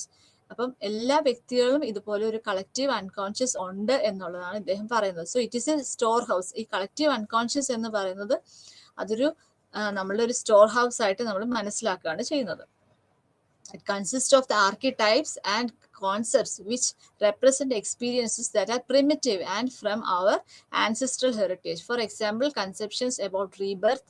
ഇപ്പം ഓരോ കാര്യങ്ങളെ കുറിച്ചിട്ടും അല്ലെങ്കിൽ ഓരോ ചിന്തകളെ കുറിച്ചുള്ള നമ്മളൊരു view point, അതിനെയാണ് നമ്മൾ കളക്റ്റീവ് അൺകോൺഷ്യസ്. അത് ചെറുപ്പം മുതലേ അല്ലെങ്കിൽ നമ്മളുടെ പൂർവികർ മുതലേ നമ്മൾക്ക് പറഞ്ഞു തന്നിരിക്കുന്ന എക്സ്പീരിയൻസസ് ഒക്കെ വെച്ചിട്ട് നമ്മൾ കണക്കിലെടുക്കുന്ന ചില കാര്യങ്ങളെയാണ് നമ്മുടെ ആ കളക്റ്റീവ് അൺകോൺഷ്യസിൽ വരുന്നത്. സോ ഒരു റീബർത്ത് എന്ന് പറയുമ്പോൾ എൻ്റെ ഒരു കോൺസെപ്റ്റിൽ എന്താ വരുന്നത്, ദൈവം എന്ന് പറയുമ്പോൾ അല്ലെങ്കിൽ സാത്താൻ എന്ന് പറയുമ്പോൾ നമ്മളുടെ മനസ്സിലേക്ക് എന്താണ് വരുന്നത്, എന്തൊരു പിക്ചറാണ് വരുന്നത്, ഇതെല്ലാം കളക്റ്റീവ് അൺകോൺഷ്യസിലാണ് വരുന്നത്. So the elements of our collective unconscious have been termed by Jung as archetypes. It is shared by all humans and have some overarching qualities. He described various types of archetypes such as self-knowing about the wholeness of one's own identity. ഇപ്പോൾ persona എന്ന് പറയുമ്പോൾ വളരെ genuine അല്ല, പക്ഷെ genuine ആയിട്ടുള്ള ഒരു self അല്ല, പക്ഷെ ഈ ഒരു സെൽഫാണ് നമ്മൾ കാണിക്കുന്നത്. സോ അതാണ് പേഴ്സണ എന്ന് പറയുന്നത്, നമ്മളൊരു മാസ്ക് എന്ന് നമ്മൾ പറയുന്ന പോലെ. അതുപോലെ അനിമ എന്ന് പറയുന്നത് മെന്നിൽ വരുന്ന ഒരു ഫെമിനിൻ സൈഡിനെ അനിമ എന്ന് പറയുന്നു. അതുപോലെ ഫീമെയിലിൽ വരുന്ന ഒരു മാസ്കുലിൻ സൈഡിന് നമ്മൾ അനിമസ് എന്ന് പറയുന്നു. ദെൻ ഷാഡോ എന്ന് ഉദ്ദേശിക്കുന്നത് ഒരു പേഴ്സണാലിറ്റിയുടെ ഒരു ഡാർക്കർ സൈഡിനെയാണ് നമ്മൾ ഷാഡോ എന്ന് ഉദ്ദേശിക്കുന്നത്. ഓക്കെ, അടുത്തത് സോ ഇത്രയാണ് നമ്മളൊരു സൈക്കോ ഡൈനമിക് അപ്രോച്ചിൽ പറയുന്നത്, കാൾ യുങ്ങിനെ പറ്റിയിട്ടും ആൽഫ്രഡ് അഡ്ലറിനെ പറ്റിയിട്ടും.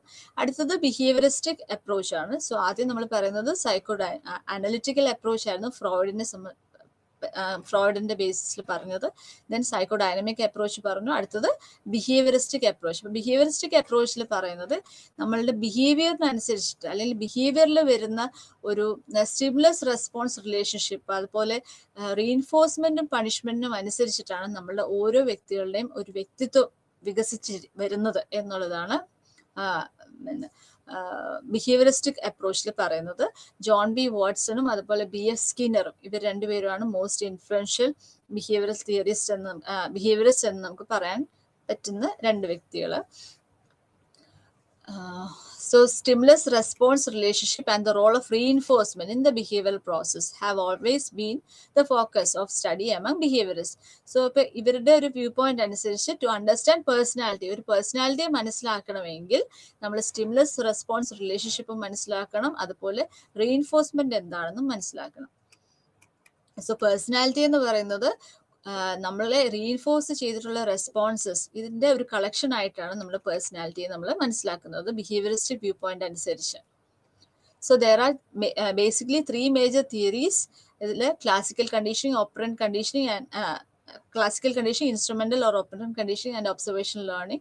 നമ്മൾ ലേണിംഗിന്റെ ചാപ്റ്റർ പഠിച്ചപ്പം ഈ തിയറീസിനെ പറ്റിയിട്ട് നമ്മൾ മെൻഷൻ ചെയ്തിരുന്നു.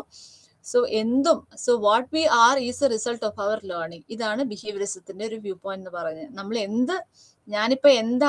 ഞാനിപ്പോ ഈ ഇരിക്കുന്ന ഒരു അവസ്ഥ എന്ന് പറയുന്നത് it's because of our learning. അപ്പൊ നമ്മൾ തെറ്റായി പഠിച്ചാൽ തെറ്റായ ഒരു വ്യക്തിയായി നമ്മൾ മാറുന്നു. അപ്പൊ നമ്മൾ എന്താണ് ശരിയെന്നും എന്താണ് തെറ്റെന്നും, എന്ത് റീഇൻഫോഴ്സ്മെന്റ്, എന്ത് പണിഷ്മെന്റ്, എന്ത് ഒബ്സർവേഷൻ, ഇതിനനുസരിച്ചിട്ടാണ് നമ്മുടെ ലേണിംഗ് വരുന്നത്. ഈ ലേണിംഗ് അനുസരിച്ചിട്ടാണ് നമ്മളുടെ ഒരു പേഴ്സണാലിറ്റി നമുക്ക് ഡിഫൈൻ ചെയ്യാൻ സാധിക്കുന്നത് എന്നുള്ളതാണ് ബിഹേവിയറിസ്റ്റിക് അപ്രോച്ചിൽ പറയുന്നത്. അടുത്തത് ഹ്യൂമനിസ്റ്റിക് അപ്രോച്ച് ആണ്. ഇതിനൊരു തേർഡ് ഫോഴ്സ് അല്ലെങ്കിൽ തേർഡ് അപ്രോച്ച് ഇൻ സൈക്കോളജിയിലാണ് എന്ന് പറയുന്നത്. ഇപ്പോൾ ഹ്യൂമനിസ്റ്റിക് അപ്രോച്ച് അനുസരിച്ച് എല്ലാ വ്യക്തികളും നല്ലതാണ്, അല്ലെങ്കിൽ എല്ലാ വ്യക്തികൾക്കും ഈക്വൽ ഒരു പൊട്ടൻഷ്യൽ ഉണ്ട്. ഈ പൊട്ടൻഷ്യൽ മനസ്സിലാക്കി നമ്മൾ മുമ്പോട്ട് പോയാൽ നമ്മൾ എല്ലാവരും ഒരു ഹെൽത്തി പേഴ്സണാലിറ്റി അല്ലെങ്കിൽ self fulfilling fully functioning personality ആയി മാറും എന്നുള്ളതാണ് ഹ്യൂമനിസ്റ്റിക് അപ്രോച്ചിൽ പറയുന്നത്. സോ എല്ലാ വ്യക്തികളിലും ഒരു അൺകണ്ടീഷണൽ പോസിറ്റീവ് റിഗാർഡ് കൊടുക്കുകയും ഒരു ആക്യുറേറ്റ് എംപത്തി കൊടുക്കുകയും അങ്ങനെ ഒരു അത്തരത്തിലൊരു ക്ലൈമറ്റ് നമ്മൾ എല്ലാ വ്യക്തികളിലും കൊടുത്താൽ അതനുസരിച്ച് ആ വ്യക്തികളിൽ ഡെവലപ്മെന്റ് ഉണ്ടാവും, ഒരു സെൽഫ് ഫുൾഫില്ലിംഗ് പേഴ്സണാലിറ്റി ആയിട്ട് ആ വ്യക്തി മാറും എന്നുള്ളതാണ് ഹ്യൂമനിസ്റ്റിക് അപ്രോച്ചിൽ പറയുന്നത്. ഹ്യൂമനിസ്റ്റിക് അപ്രോച്ചിൽ മെയിൻ നമ്മൾ പറയുന്നത് കാൾ റോജേഴ്സിന്റെയും അതുപോലെ മാസ്ലോന്റെ തിയറീസുമാണ്. സോ കാൾ റോജേഴ്സ് എന്ന് പറയുന്നത് കൗൺസിലിംഗ് സൈക്കോളജിസ്റ്റ് ആണ് ആൻഡ് മാസ്ലോന്റെ കൊളീഗാണ്.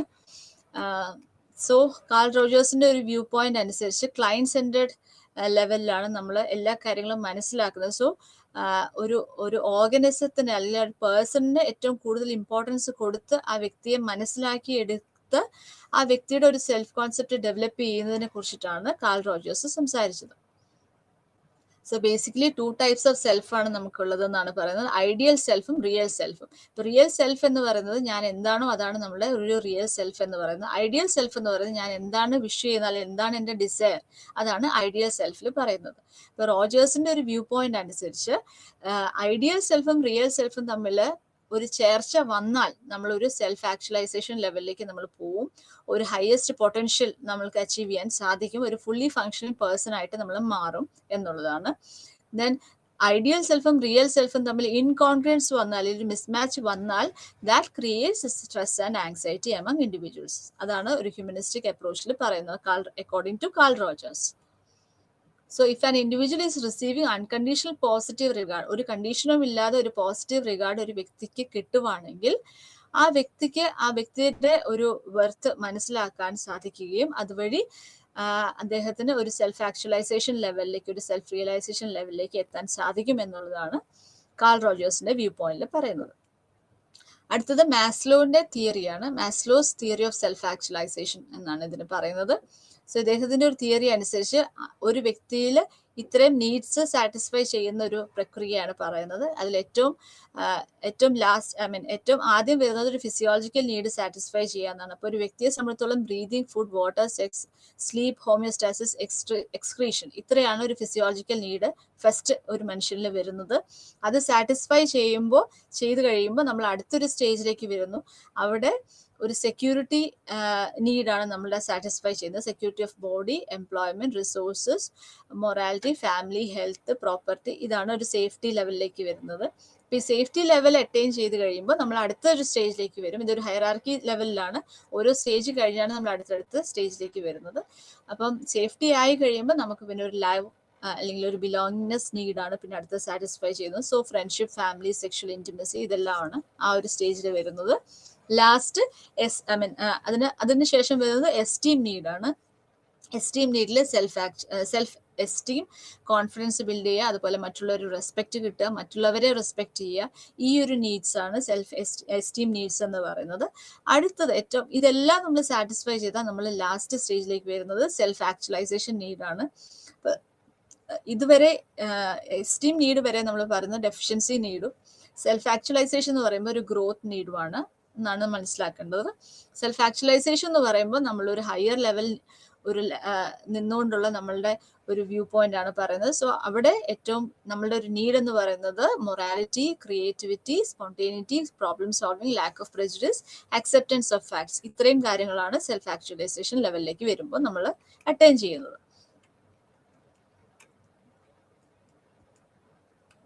നോക്കൂ, each individual has a basic need to maximize his or her own potentials to the best of their ability, thus emphasizing the innate tendency towards personal growth.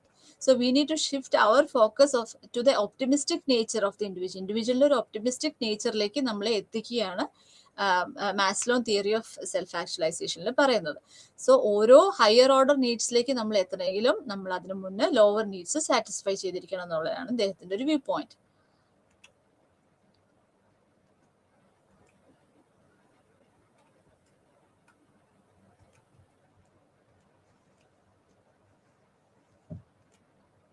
Self ആക്ച്വലൈസേഴ്സിന്റെ ഒരു characteristics ആണ് പറയുന്നത്. More efficient perception of reality, acceptance of oneself, others and nature, spontaneity, simplicity, naturalness, problem centred, detachment, autonomy, continued freshness of appreciation. ഇങ്ങനെ പോകുന്നു self actualising പീപ്പിളിന്റെ ഒരു characteristics ആണ് പറയുന്നത്. So philosophical sense of humour, discrimination between means and end, creativeness, social interest, etcetera. So ഇത്രയാണ് first humanistic തിയറീസിൽ വരുന്നത്. അടുത്തത് ട്രേറ്റ് തിയറീസ് ഓഫ് പേഴ്സണാലിറ്റി ആണ്.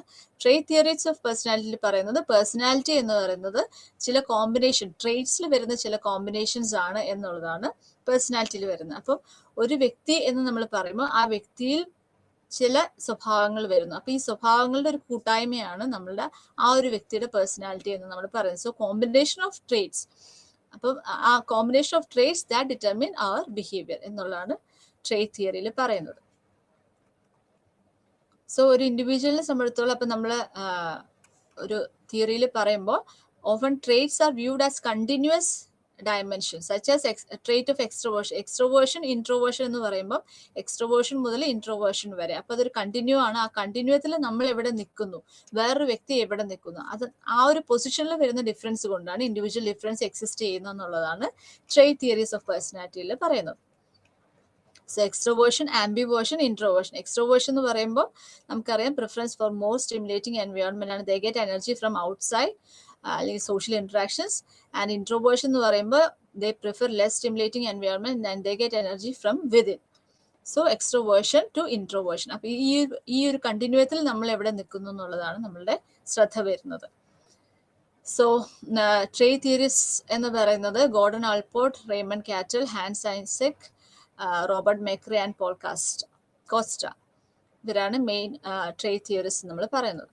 സോ ഓൾപോർട്ടിന്റെ തിയറി അനുസരിച്ച് നമ്മൾക്ക് 3 ടൈപ്സ് ഓഫ് ട്രേറ്റ്സ് ആണ് നമ്മളെ പേഴ്സണാലിറ്റി ഗവേൺ ചെയ്യുന്നതെന്നാണ് പറയുന്നത്. അതിനകത്ത് ഒന്ന് cardinal traits, central traits and secondary traits. Cardinal traits എന്ന് പറയുമ്പോൾ ആ ഒരു വ്യക്തിയുടെ ബിഹേവിയറിൽ എല്ലാ സമയവും അല്ലെങ്കിൽ ഏതൊരു അവസ്ഥയിലും ആ ഒരു ട്രേറ്റ് എക്സ്പ്രസ് ചെയ്ത് നമുക്ക് കാണാൻ സാധിക്കും. ഫോർ എക്സാമ്പിൾ മദർ തെരേസയെ സംബന്ധിച്ചിടത്തോളം ഓൾട്രോയിസം എന്ന് പറയുന്ന ഒരു ട്രേറ്റ് അവരുടെ എല്ലാ പെരുമാറ്റത്തിലും നമ്മൾക്കത് എവിഡന്റ് ആണ് എന്ന് പറയാം. സോ ഗാന്ധിജിയെ സംബന്ധിച്ചിടത്തോളം ഓണസ്റ്റി. അപ്പോൾ ഈ കാർഡിനൽ ട്രേറ്റ്സ് എന്ന് പറയുന്നത് എല്ലാ മനുഷ്യരിലും ഇത്രയും പ്രോമിനന്റ് ആയിട്ട് ചിലപ്പം ആ ട്രേറ്റ്സ് നിൽക്കണമെന്നില്ല. അടുത്തത് സെൻട്രൽ ട്രേറ്റ്സ്. സെൻട്രൽ ട്രേറ്റ്സ് എന്ന് പറയുമ്പോൾ കുറച്ചും കൂടി ഒരു ലെസ് പെർവേസീവ് ആയിട്ട് നമുക്ക് ഈ ഇത്തരം ട്രേറ്റ്സിനെ കാണാൻ സാധിക്കും. For example intelligence, loyalty, then dependable, aggressiveness. അപ്പൊ ചില സിറ്റുവേഷനിലൊക്കെ ചിലപ്പോൾ ഇതിനകത്തൊക്കെ ചില വ്യത്യാസങ്ങൾ വരും. എന്നാൽ കൂടി ഒരു വ്യക്തിയെ സംബന്ധിച്ചിടത്തോളം നമുക്ക് ഏകദേശം ഈ ഒരു 5-10 ട്രേറ്റ്സ് നമുക്ക് ഒരു വേരിയിങ് ഡിഗ്രിയിൽ നമുക്ക് കാണാൻ സാധിക്കും സെൻട്രൽ ട്രേറ്റ്സ്. ദെൻ അടുത്തത് സെക്കൻഡറി ട്രേറ്റ്സ് ആണ്. അതൊരു less relevant traits of personality നമുക്ക് പറയാം. സെക്കൻഡറി ട്രേറ്റ്സ് ഫോർ എക്സാമ്പിൾ അതൊരു ഇപ്പോൾ ഒരു ഹെയർ സ്റ്റൈൽ പ്രിഫറൻസ് അല്ലെങ്കിൽ ഡ്രസ് പ്രിഫറൻസ്, കളർ പ്രിഫറൻസ്, ഇതൊക്കെയാണ് സെക്കൻഡറി ട്രേറ്റ്സിൽ വരുന്നത്. അടുത്തത് കാറ്റലിന്റെ ട്രേറ്റ് തിയറിയാണ്. സോ ഓൾപോർട്ടിന് പറയുമ്പോൾ central traits, cardinal traits, central traits and secondary traits. കാറ്റലിന്റെ തിയറി അനുസരിച്ച് എല്ലാ വ്യക്തികളിലും സോഴ്സ് ട്രേറ്റ്സും സർഫസ് ട്രേറ്റ്സും ഉണ്ടെന്നാണ് പറയുന്നത്. സോഴ്സ് ട്രേറ്റ്സ് ആണ്, സർഫസ് ട്രേറ്റ്സ് ഒരു ലെസ് ഇമ്പോർട്ടൻ്റ് ആയിട്ടുള്ള ട്രേറ്റ്സ് ആണ്. സോഴ്സ് ട്രേറ്റ്സ് ആണ് വളരെ ഇമ്പോർട്ടൻ്റ് ആയിട്ട് എല്ലാ വ്യക്തികളിലും ഉണ്ടാവുന്നത്. അപ്പം ഈ ട്രേറ്റ്സിന്റെ നമ്മളുടെ എവിടെയാണ് പൊസിഷൻ അതനുസരിച്ചിട്ടാണ് ഒരു വ്യക്തി വേറൊരു വ്യക്തിയിൽ നിന്ന് വ്യത്യസ്തമായി നിൽക്കുന്നത് എന്നുള്ളതാണ് കാറ്റലിന്റെ ട്രേറ്റ് തിയറിയിൽ പറയുന്നത്. റേമണ്ട് ബി കാറ്റൽ എന്നാണ് full name. He was A British psychologist. കാറ്റലിന്റെ theories trades ആണ് 16 സോഴ്സ് ട്രേഡ് ഡയമെൻഷൻസ് ആണ്, വാംത്ത് മുതൽ ടെൻഷൻ വരെ. സോ അതിന്റെ ഡിസ്ക്രിപ്ഷൻ വരുന്നത് വാംത്ത് എന്ന് പറയുമ്പോൾ റിസർവ്ഡ് മുതൽ ഔട്ട് ഗോയിങ് വരെ, റീസണിങ് എന്ന് പറയുമ്പോൾ ലെസ് ഇന്റലിജന്റ് മുതൽ മോർ ഇന്റലിജന്റ് വരെ. അപ്പൊ ഈ ഒരു കണ്ടിന്യൂത്തിൽ നമ്മൾ എവിടെ നിൽക്കുന്നു എന്നുള്ളതാണ് നമ്മളുടെ പേഴ്സണാലിറ്റി ഡിഫൈൻ ചെയ്യുന്നത്. അതുപോലെ കാറ്റില് വേറൊരു ഡിസ്റ്റിങ്ഷൻ പറഞ്ഞത് ability traits, temperament traits and dynamic traits. ഇങ്ങനെ 3 രീതിയിലും ട്രേഡ്സിനെ ഡിഫൈൻ ചെയ്ത് പറഞ്ഞിട്ടുണ്ട്. എബിലിറ്റി ട്രേഡ്സ് എന്ന് പറയുന്നത് അതാണ് നമ്മളൊരു ഗോളിലേക്ക് എത്തിക്കുന്നത്, എബിലിറ്റി ട്രേഡ്സ് ആണ്. ടെമ്പറമെന്റ് എന്ന് പറയുന്നത് നമ്മൾ ഏത് രീതിയിൽ മറ്റുള്ളവർക്ക് റിയാക്ട് ചെയ്യുന്നു എന്നുള്ളതാണ് ടെമ്പറമെന്റ് ട്രേഡ്സ്. ഡൈനമിക് ട്രേഡ്സ് എന്ന് പറയുന്നത് നമ്മളുടെ മോട്ടിവേഷൻ, ഇൻട്രസ്റ്റ് ആൻഡ് അംബിഷൻ, ഇതിനെയാണ് ഡൈനമിക് ട്രേഡ്സ് എന്ന് പറയുന്നത്. അപ്പൊ ഈ രീതിയിൽ ഒരു ക്ലാസിഫിക്കേഷൻ കാറ്റിൽ പറഞ്ഞിട്ടുണ്ട്, apart from source and surface traits. അത് കൂടാതെ വീണ്ടും അദ്ദേഹം പ്രപ്പോസ് ചെയ്തിരിക്കുന്ന 2 ഡെഫിനിഷൻ അല്ലെങ്കിൽ 2 തരം ട്രേഡ്സ് എന്ന് പറഞ്ഞാൽ കോൺസ്റ്റിറ്റ്യൂഷണൽ ട്രേഡ്സും എൻവയോൺമെന്റൽ മോൾഡ് ട്രേഡ്സും ആണ്. അടുത്തത് ഐസക്സിന്റെ ട്രേഡ് തിയറിയാണ്. ഐസക്കിന്റെ ട്രേഡ് തിയറി പറയുന്നത് നമ്മൾക്ക് 2 മേജർ പേഴ്സണാലിറ്റി ഡയമെൻഷൻസ് ആണ് ആദ്യം അദ്ദേഹം പറഞ്ഞത്, എക്സ്ട്രോവേർഷൻ മുതൽ ഇൻട്രോവേർഷൻ വരെ. അതിനകത്ത് എവിടെ നമ്മൾ നിൽക്കുന്നു എന്നുള്ളതാണ് ശ്രദ്ധിക്കേണ്ടത്. രണ്ടാമത്തെ ഡയമെൻഷൻ എന്ന് പറയുന്നത് ന്യൂറോട്ടിസിസം മുതൽ സ്റ്റെബിലിറ്റി വരെ. ന്യൂറോട്ടിസിസം എന്ന് പറയുന്നത് ഇമോഷണൽ ഇൻസ്റ്റെബിലിറ്റി ആണ്. ഇമോഷൻ ഇൻസ്റ്റെബിലിറ്റി മുതൽ സ്റ്റെബിലിറ്റി വരെ നമ്മൾ എവിടെ നിൽക്കുന്നു എന്നുള്ളത്. ദെൻ ലാസ്റ്റ് ഒരു 3rd ഡയമെൻഷൻ കൂടി അദ്ദേഹം ആഡ് ചെയ്തിട്ടുണ്ട്, സൈക്കോട്ടിസിസം മുതൽ സോഷ്യലൈസേഷൻ വരെ. ഓക്കെ, അതാണ് ഹാൻസ് ഐസക്കിന്റെ തിയറിയിൽ പറയുന്നത്.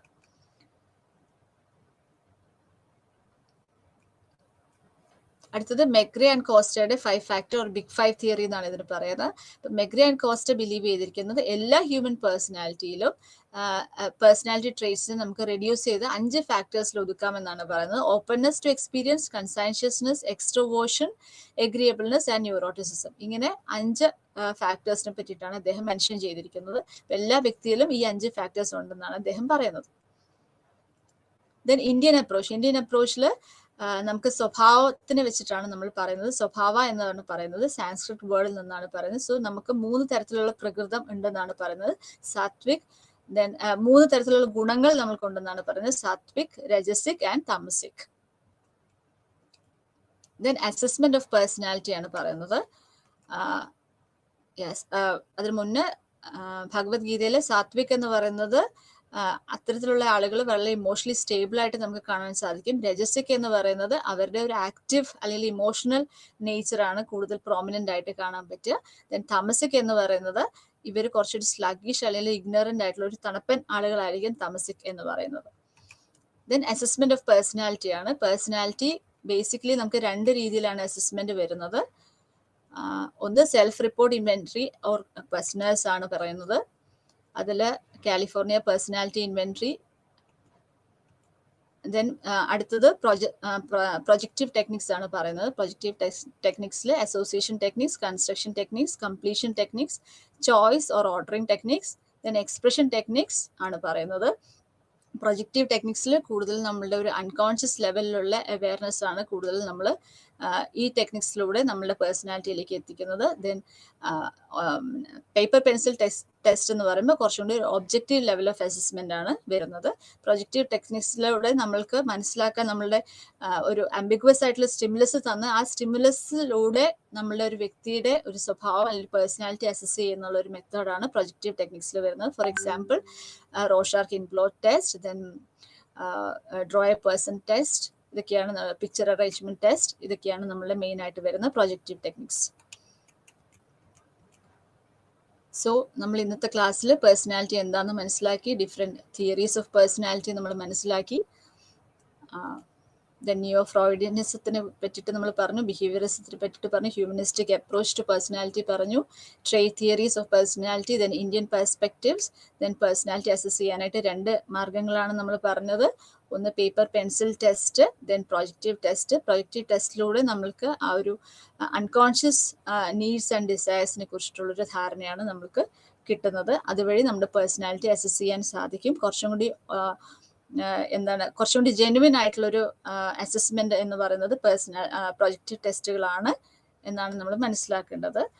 പക്ഷെ അതിൻ്റെ ഒരു റിലയബിലിറ്റി, വാലിഡിറ്റി ഇഷ്യൂസ് ആണ് എപ്പോഴും നമ്മൾ മനസ്സിലാക്കേണ്ടത്. ഓക്കെ, ഇന്നത്തെ ക്ലാസ് അവസാനിച്ചു. നന്ദി, നമസ്കാരം.